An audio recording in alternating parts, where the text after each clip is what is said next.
You can see we have created the first completed the first practicum. Here we declare two variables to get the integer values from the user. So in this two integer values we give them two bit widths 8 or 16, and this if clause is used to check the condition whether these two are a scalar and numeric. If they are not scalar and not numeric, this function will terminate the program.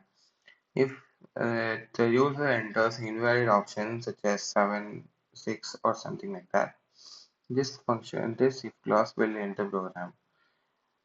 This is a function for the 8-bit.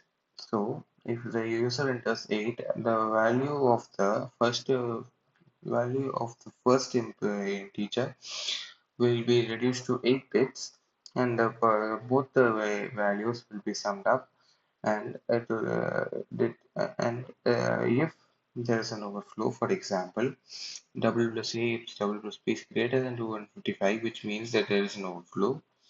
A overflow, it will print out the overflow as occurred in 8-bit arithmetic. There's no overflow in 8-bit arithmetic. But total bits is this is used for calculating the total bits of the output, or that is the total bits of the output. That is the sum underscore value. Data used memory per value is equal to 1 bit. This is the function that is used to print the output of the 8-bit total bits. That's it. So next is the else if choice is equal to 16. This is the clause where 16-bit is used.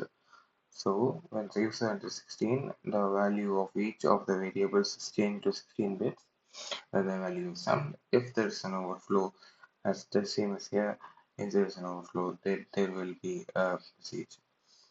So and here it is printing which value and total bits, and same here. But it is as you can see in 8 bits mostly there is mostly overflow in case you enter digit numbers such as 100 or something like that. But in 16-bit there is no overflow mostly. It's underscore.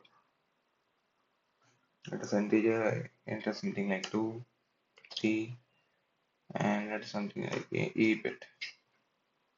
As you can see, it's running without any problem. Let's enter something like 100, 200, and 8. Overflow. See? And then we run again for the 16 bit arithmetic. Yes. Okay. Thank you.